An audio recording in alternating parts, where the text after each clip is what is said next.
sendo o lugar onde se está experimentando a educación dunha maneira descomunal. É dicir, a mellor maneira de exterminar algo se está probando en Lugo.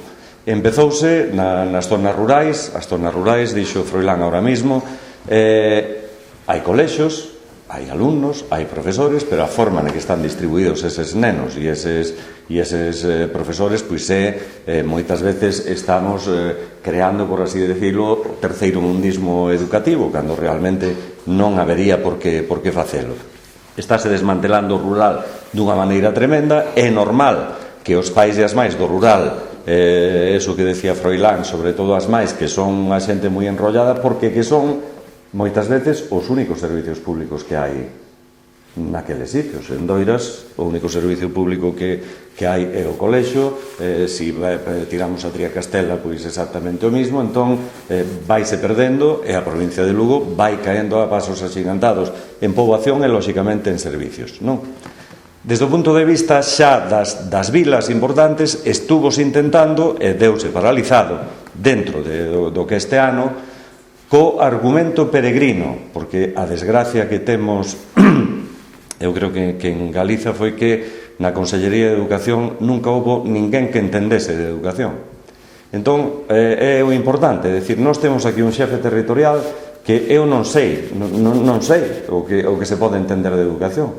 É dicir, alguén que pudera ter a iniciativa de decir a escola danesa tiña que ser o punto fundamental de investigación educativa, un centro onde o profesorado puidese realmente facer a pedagogía moderna, de que se estuvera estudando, porque as escolas anexas foron creadas tamén en esa dinámica. Vamos ter un potencial aí e, polo tanto, calquera delegado, calquera xefe territorial, calquera conselleiro tiña que ter mimadas esas escolas xa desde hai moito tempo. E despois, por outro lado, que non podemos ter un aparello de edificacións terceiro mundistas igual, fálese do Quiroga Ballesteros, non? Que pode ser un edificio de autor, pero quedase neso, porque é un colexio, pois, olles, que non dá pa máis, non? Entón, nin ten os espacios, nin ten absolutamente nada do que deba ter, non? Vamos ás Gándaras. Nas Gándaras o que vemos é a supeditación da Consellería de Educación ao transporte escolar, que foi o que fixo todos os horarios. Os alumnos de Porto Marín veñen a Lugo a estudiar, coño. E por qué? Por que había que darlle unha concesión a Raúl de Sarria ou que seña? Estamos así. E é todo a base da privada. A privada aumenta cartos, a pública está disminuindo, estamos disminuindo en profesores, os servicios que se lle dá aos alumnos e aos pais están desta maneira, e entón o argumento peregrino do delegado para que a FP quede sola nos centros é dicir, antes a FP estaba denostada. Agora que metimos o bacharelato e eso ali, xa puxemos no seu sitio e por eso nos vamos ahora. Ben, esa idea peregrina del general Prim non duerme con la tropa, pois é o que está facendo este tío. E este tío que non se entera porque lle ven todo por encima. As Mercedes chama a dirección xeral. O delegado, non se sabe pa que o temos. E tiña que estar defendendo que unha comunidade educativa como das Mercedes, o que se falaba perfectamente cuestionada, donde convive perfectamente a eso co bacharelato e os ciclos formativos, como en gran parte dos institutos, pois, olles, é que non entendo o que se está facendo. Estáse facendo un ataque ao ensino público.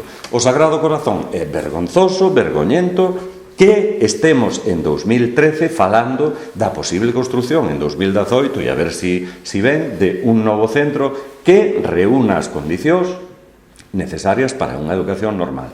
Que é o que pasa? Diante das cortinas que temos de informática nos centros, plan avalar, e centros plurilingüistas, sabemos máis inglés que Dios, nos están metendo toda a merda esta que nos están metendo. Entón, desde o punto de vista dos pais, non, é que o meu fillo estudia inglés nun colexio plurilingüe. Polo carallo estudia inglés nun colexio plurilingüe. O carallo estudia. Por qué? Porque que non estudia, que non é certo. Quen queira decir eso.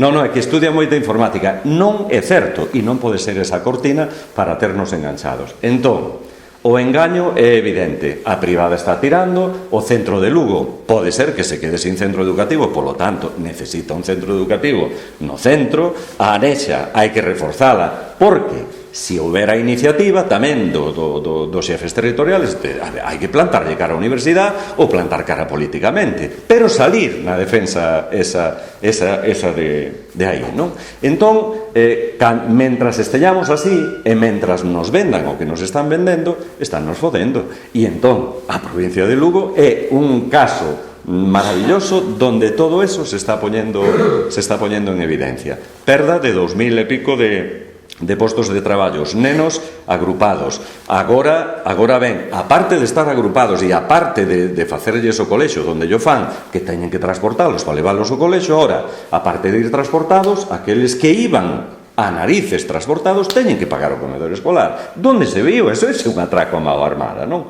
E entón, o problema das gándaras cal é? Que ahora, claro, como van usar o mismo número de coches que xa usaban, pero como a empresa perde cartos, non poden darlle porque a empresa pode acollerse a unha cláusula que, se perde máis do 20%, pois hai que pagarlle a esa empresa. Se a empresa perde cartos, ben, que a concesión que ten, pois cobra o 20% máis por cada servicio de cada autobús. Entón, que é o que pasa? Dicen as gándaras, sale máis caro, non vos podemos conceder a xornada continuada. Entón, os funcionarios nos sacaron a paga extra en 2 días. Sacaron unha cláusula do 20% ao transporte que leva toda a vida beneficiándose deso, non tiña por que costar máis de media hora. Non, se sacaron unha paga extra aos funcionarios galegos leva 2 minutos, pois sacar o 20% a Raúl de Sarria, joder, levará 3, non? Como moito. Entón, eu é desde ese punto de vista, desde o que digo que non la está metendo doblada, desde ese lado. Entón, pais e máis, para min, xapó, o traballo que está facendo Guías das Mercedes é evidente, todo o que se fixo na Anexa tamén cando houve o problema das obras, que se demostra cohesión nos momentos difíciles, non? Entón, pois, que é tremendamente importante. Nas gándaras pasa exactamente o mismo. Outro exemplo maravilloso foi Monforte o da Viñarrei, cando foi todo o rollo, as movidas que se fixeron, que saliron enseguida. Outro centro que pode correr o perigo das Mercedes, non? Que pode quedar ou en centro integrado, non se sabe, ou en centro de FP, que era o que querían facer despois de facer a inversión grande que se fixo, non?